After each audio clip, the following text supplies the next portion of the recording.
મિત્રો નમસ્તે। હમણાં છે ને હું આવ્યો છું ફામે, અને બગીચામાં કેવું છે એવું ઘણા બધા પૂછે છે। હું તમને બતાવું। બગીચામાં 3 તફે આવ્યું છે ગીરમાં। પહેલો જે તફો આવ્યો ને એ 30% 40% છે ઓલ ઓવર ગીરમાં। એમાં જેને એટલે ભાગ્ય એ 30% 40% આવ્યું ને એમાંથી 5% બગીચામાં ક્યાંક કેરી દેખાય છે, બાકીનું 95% બિલકુલ સુકાઈ ગયું છે। પછી આવ્યું ને એ 30% પછીનું એ 50% છે, એમાં અત્યારે બાજરિયું છે, એટલે એનું કાંઈ કહી ન શકાય। અત્યારે હાલમાં એની સ્થિતિ બાજરિયાની છે। અને જે ત્રીજું પાછળથી આવ્યું એટલે હાવ છેલ્લે આવ્યું, હવે લગભગ 10 દિવસથી અને હજુ ફૂટે છે, એ 30% છે। એ કેવું ટકશે ખબર નથી। જો બગીચામાં એવું હોય, પહેલું છે ને એ તો 12મા મહિનાનું હોય તો ટકતું જ નથી। 12મા મહિનાનું ટકતું જ નથી, બહુ ઓછું, ભાગ્ય કોઈક બગીચામાં ટકે છે। અને કયા સૂત્રથી ને કયા આધારે કઈ ટ્રીટમેન્ટથી ટકે છે ને એ કંઈ શોધાતું જ નથી, ખબર જ નથી પડતી। આપણને અખતરા કરતા હોય કે કોઈ કલ્ટર નાખ્યું હોય, કોઈ દવા છાંટી હોય, કોઈ પાણી પાયું હોય, કોઈ પાણી ન પાયું હોય, એમાં ક્યાંય એક સૂત્રતા ક્યાંય ખબર નથી પડતી। એટલે એ આખું અકળ કારણ છે, રહસ્યમય કારણ છે। ઠંડી જે પેલું આવે ને એ બળી જાય છે વધારે, એની પાછળનું કારણ ઠંડી અને ઝાકળ છે। અત્યારે ઝાકળ બંધ થઈ ગયો છે, પણ એમાં બધું બળી ગયું। પણ માત્ર દવા છાંટવાથી કે કોઈ બીજા કારણ કરતા પ્રથમ કારણ છે ને વાતાવરણ છે। વાતાવરણ ખૂબ કામ કરે છે। 100 દવા અને 1 હવા એવી એક કહેવત છે અમારે અહીં ગીરમાં। એટલે 100 વખત દવા છાંટીને જે કામ કરે ને એ એક માત્ર હવા અનુકૂળ આવે ને, વાતાવરણ અનુકૂળ આવે ને, તો એની અંદર સારું બંધારણ થઈ જાય છે। મોર આવે, મોર ફૂમકા ફૂલ આવે, એમાં તો હજારો ફૂલ હોય એક ફૂલની અંદર। એમાં આપણે 2, 3, 4 કેરી જો સેટિંગ થઈ જાય ને તો એ બગીચો પુષ્કળ સારામાં સારો ગણાય। પણ એવું થતું નથી। એક પણ ફૂલ લીલું રે અને ચાલતું થાય, સેટિંગ થઈ ગયું કહેવાય। મગ જેવડી કેરી થઈ ગઈ એને સેટિંગ કહીએ અમે, એ સેટિંગ થઈ ગયું કહેવાય। એ સેટિંગ થઈ જાય ને પછી બહુ વાંધો નથી આવતો। હું અત્યારે તમને બતાવું, અહીંથી જ બેઠો બેઠો બતાવી દો, પછી બગીચામાં જાઉં છું કેવી સ્થિતિ છે એ જો।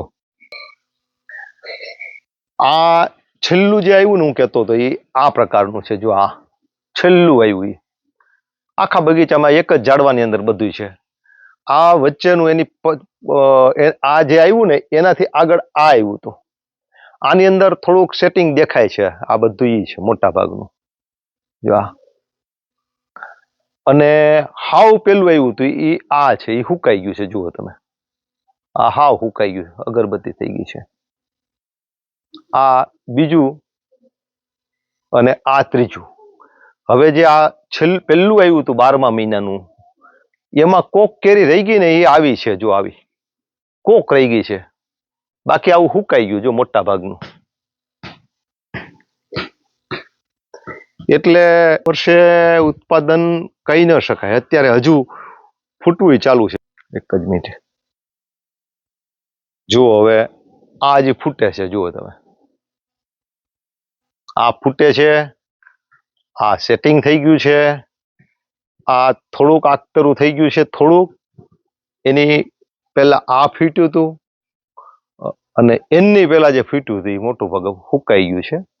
ક્યાંક કેરી આમાં દેખાય છે, નથી દેખાતું એવું નહીં। જો આ બધી થઈ ગઈ, આ બધું થઈ જશે, સમજાણું? દરેક ઝાડની અંદર એક હરખી સ્થિતિ છે, ત્રણેય પ્રકારનું જોવા મળે છે અંદર। અને બતાવું હું,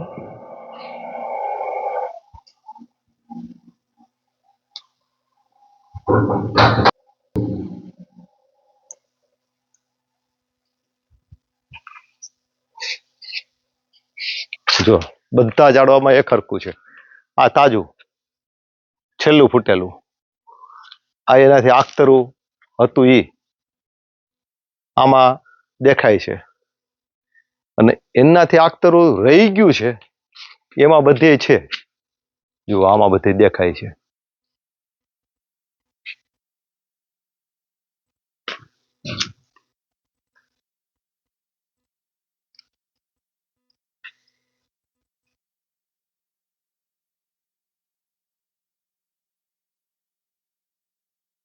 જો આ બધી કલમોમાં આવું રહી નથી ગયું, બહુ ઓછી કલમોની અંદર આવું છે.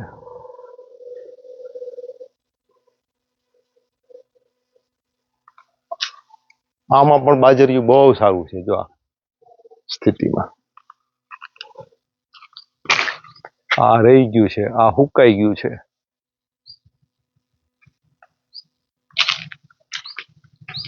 જો આ એક જ ઝાડવું છે, એક જ ઝાડવાની અંદર આ પહેલું વહેલું ફીટ્યું ઈ, આ પહેલું વહેલું ફીટ્યું, આ એના પછી ફીટ્યું ઈ, આ અત્યારે વચ્ચે દેખાય ને એ અત્યારે ફૂટે છે ઈ, જે ઉપર ને આ બધું અત્યારે ફૂટે છે. હા, હવે એમાં શું હોય મિત્રો, આને હું તમને સ્ટ્રેટેજી બતાવું. 11મા મહિનામાં ફૂટે છે એ 100% રહી જ જાય. 12મા મહિનામાં ફૂટે એમાં કોક દાણો દાણો રહે. પછી જાન્યુઆરીમાં ફૂટે છે, એમાં વાતાવરણ ઉપર ફૂલમ ફૂલ ડિપેન્ડ રાખે. પછી ફેબ્રુઆરી એટલે આ ચાલતો મહિનો, આમાં ફૂટે છે ને એ રહી જવાની શક્યતા ખૂબ જ. અને એ રહી જાય એટલે શું થાય, જે 11મા મહિનામાં એટલે કે નવેમ્બર મહિનામાં ફીટ્યું હોય ને એ કેરી આપણી પાકે મે મહિનામાં. મે મહિનાની 10 તારીખ, 15 તારીખ, 5 તારીખે એ કેરી પાકે. જ્યારે ફેબ્રુઆરીમાં ફીટ્યું હોય ને એટલે કે ઓલું જે ફીટ્યું એના પછીથી 4 મહિના પછી, 3 મહિના પછી ફીટ્યું હોય, પરંતુ એ કેરી પાછી મેના એન્ડમાં કે જૂનની શરૂઆતમાં પાકી જ જાય. કેરીનો નિયમ છે કે અખાત્રીજ બેસી જાય, અખાત્રીજ એટલે કેરી ગમે એવી હોય એ કેરી પાકી જ જાય છે, ગમે એવી કાચી, ભલે ને માર્ચ મહિનામાં ફૂટી હોય તોય. અને બીજું કે પાસ્તરું જેટલું ફૂટે ને જાન્યુઆરીમાં ફૂટે ને એ પછી એટલું બધું સરસ ભાગે, સેટિંગ એનું એટલું ઝડપથી થાય. તમે આમ અઠવાડિયામાં તો તમે જોવો ને કે આ આખી ડબલ કેરી થઈ ગઈ હોય એનાથી. એટલે જે પાસ્તરું ફૂટે ને એ પછી ભાગે છે બહુ, એટલે મોટું ઝડપથી થાય છે, આવું હોય છે. અને અત્યારે હજી મેં બગીચો, ઘણા પૂછે બગીચો પાયો, હું બતાવું તમને. જો આમ પાયો નથી, કારણ જો આ બગીચો એમને કોરે ક્રોસ છે. શરૂઆતમાં ભાદરવા મહિનામાં જે પાયો એ પાયો, પછી નથી પાયો. એનું પાછળનું કારણ કે આમાં મારે વચ્ચે વચ્ચે કેળું છે, એટલે આમાં ડ્રીપ છે, એટલે આ પીતું જ હોય છે. ઈ પીવે એટલે આમ તો બગીચો પીએ જ ગયો ગણાય.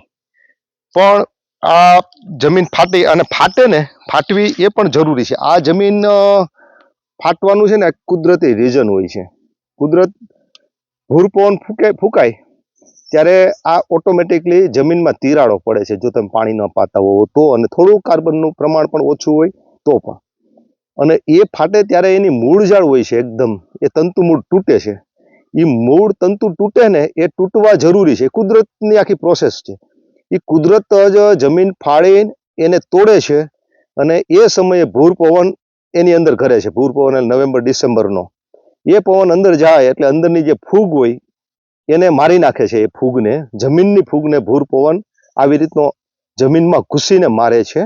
અને બીજું કે જ્યારે તંતુ મૂળ તૂટે છે ત્યારે એ ઉપરથી ઓક્સિજન મેળવે છે, એટલે ઓક્સિજન પણ અંદર જાય.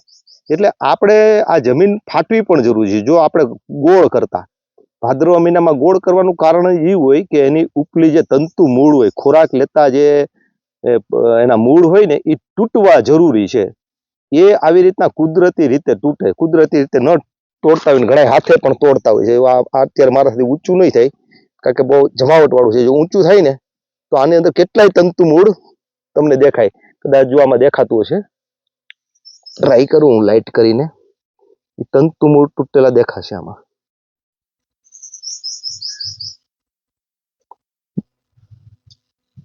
જો આમાં તમને દેખાતા હોય તો મૂળ છે. જો હા, આ મૂળ ખેંચાય એટલે તૂટે એટલે અહીંયાથી પાછા બીજી નવી ફણંગો ફૂટે, એટલે કે એના મોઢા વધે, ખોરાક લેવાના મોઢા વધે, અને આવી રીતનું મૂળ ખોરાક લે છે. આપણે જેને કહીએ ને કે મૂળભૂત બાબત આ છે, એમ આંબાનું મૂળ, એનું રહસ્ય અહીંયા છે મિત્રો. જો આમાં, અને આ જે બનતું હોય ને, આ પાંદડું ખરતું હોય, એનું ખાતર બનતું હોય, કે જમીન ફાટતી હોય, આ બધી નેચરલ એમનો સ્વભાવ છે. કુદરત આપણે ન કરીએ ને તો કુદરત કરતું. આ તો હવે આપણે આ ઝાડવા ખેતરમાં વાવીએ છીએ એટલે આપણે આટલી ટ્રીટમેન્ટ કરીએ છીએ મિત્રો. બાકી જે જંગલમાં એની કોણ ટ્રીટમેન્ટ કરે છે? એ ઝાડવું કુદરતી રીતે એના જ પાંદડા ખરતા હોય, એમાંથી જ ખોરાક તૈયાર કરતું હોય અને એમાંથી જ એ ટકતું હોય. વાતાવરણની સામે કેમ ટકવું, કેમ ઊભું રહેવું, શું કરવું, ક્યારે પાંદડું ખેરવું, ક્યારે પાંદડાને આપવું, એનો કોરામણ આપવી, ક્યારે ફળ આપવું, ક્યારે ફૂલ આપવું, આ બધું કુદરત તય કરે છે, કુદરત નક્કી કરે છે. એટલે મૂળ છે ને, મૂળ એ બહુ મહત્વનું છે. મૂળ ઉપર જ આખી આંબાનો જે પ્રકાર કે આંબાનો જે સીન કે આંબાની જે તંદુરસ્તી, આંબાની ફોરમ, આંબાની આવક, આંબાના ફૂલ ફળ, આ બધું એના મૂળ ઉપર આધારિત છે. એટલે જેવું મૂળ હોય, મૂળમાં જો ફૂગ થાય, તમને એમ લાગે ને કે કોઈ ઝાડના પાન ટૂંકા છે, એનું પાંદ જોઈ લો ને, આપણે એમ કહીએ ને કે કાકો જોઈ લો એટલે કુટુંબ ખબર પડી જાય. એના જેવું આંબામાં છે. આંબાનું છે ને, તો પાન જોઈ લો ને, પાન કેવું છે, ફોરમ વાળું છે, તંદુરસ્ત છે, મોટું છે કે સુકાઈ ગયેલું નબળું પાન છે. એની ઉપર આંબાના અંદર કાર્બન, આંબાની અંદરની કેવી એની તાકાત છે ને ખબર પડી જાય. આંબો નબળો હોય ને એની સ્થિતિ અને આંબો સબળો હોય એની સ્થિતિ એક પાન ઉપરથી ખબર પડે, બીજી ખબર પડે એની છાલ ઉપરથી. આ છાલ છે ને, હવે જો કે પેલા જેવું તો થતું જ નથી. આની અંદર ફૂગ હોય, વધારે પડતી ફૂગ, એટલે આ તો ચૂનો ચાટેલો છે, પણ આવી સફેદ ફૂગ હોય છે, લીલી ફૂગ હોય છે, આની ઉપર ફૂગ હોય, કાળી ફૂગ હોય છે, તો સમજવાનું કે આંબો નબળો છે. પછી આપણે આ છે ને ચીરા, આ તો એવા ચીરા નથી, પણ આમ છે ને, આમ હું તમને બતાવું એવું ક્યાંક, હવે ઓછું જોવા મળે છે. આવું ચોખ્ખું ઝાડવું હોય આવું, અને એમાં ચીરા પડ્યા હોય. હું તમને ઉદાહરણ આપું કે સ્ત્રી છે ને સુવાવડ કરી લે ને, પછી એના પેટ ઉપર જેવી રીતના આમ આમ ચીરા દેખાય આપણને, કોઢ જેવા થોડાક સફેદ કલરના, એવી રીતના આંબામાં હોય છે, ડાળમાં હોય છે. એવી ડાળ હોય ને તો સમજવાનું કે આંબો તંદુરસ્ત છે, આંબાના મૂળ સારા છે. એનું પાંદડું નબળું હોય તો સમજવાનું એનું લાકડું નબળું છે, લાકડું નબળું હોય તો એનું સમજવાનું કે એનું મૂળમાં કાંઈક મિસ્ટેક છે. અને મૂળ નબળું હોય કે એને ક્યાંક ખોરાકમાં તકલીફ છે, ખોરાક જોઈએ મળતો નથી. સરસ મિત્રો, એટલે મારે આ થોડીક વાત કરવી હતી. ઘણા કોમેન્ટ કરતા હતા કે હું બગીચામાં, સાહેબ બગીચાની ક્યારેક વાત કરો, શું સ્થિતિ છે. એટલે આ વર્ષે કેરી હાવ નબળું પણ નથી, અત્યારે નબળું છે. આ બીજા મહિનાની અંદર ખાકતી ફૂલ આવી ગઈ હોવી જોઈએ, પણ આ વખતે આવી નથી. એટલે આખતરું છે એ હાવ નબળું છે, પણ મને લાગે પાસ્તરું છે ને એ બહુ સારું થશે એવું મને અત્યારે અંદાજ આવે છે, દેખાય છે. એટલે કેરી પાસ્તરી સારી રહે. ત્રીજો તફો પણ વાતાવરણ સેટિંગ આવી જાય. વાતાવરણ છે ને ઠંડી નડે છે બહુ, ગરમી કરતા ઠંડી, ગરમી નડે પણ ગરમી કરતા ઠંડી વધારે નડે છે. એટલે હવે વાતાવરણ ગરમ થઈ ગયું, એટલે હવે જે પાસ્તરું છે ને એની ફૂલ શક્યતા રહેવાની. બાકી મોર તો ફૂલ આવ્યો છે, મોર ઓછો આવ્યો એવું નથી. બધા આંબાઓ એકદમ આખા આખા ભેરા છે.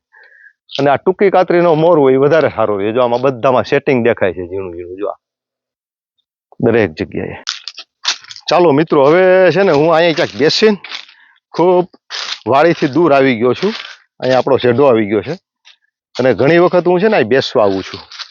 અને આંબાની વચ્ચે મિત્રો ક્યારેક છે ને બેસવું જોઈએ, અને આપણો સંસર્ગ હોય ને એ ઝાડવાને મહેસૂસ થાય છે, અને આપણે પણ એની વચ્ચે બેસવું જોઈએ. આ બધા જ ઉર્મી ધરાવતા, ચેતના ધરાવતા, સ્પંદન ધરાવતા એક જીવ છે.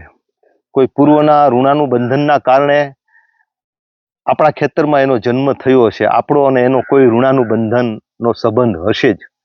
એટલે એની વચ્ચે આવીને બેસવું જોઈએ, એને મહેસૂસ કરવું જોઈએ. એટલે અત્યારે બેસી હું ઘણી વખત પુસ્તકને ખુરશી લઈને આવું અને આવી રીતનો વાંચવા વહી આવું, અને બહુ મજા આવે છે. આવજો મિત્રો.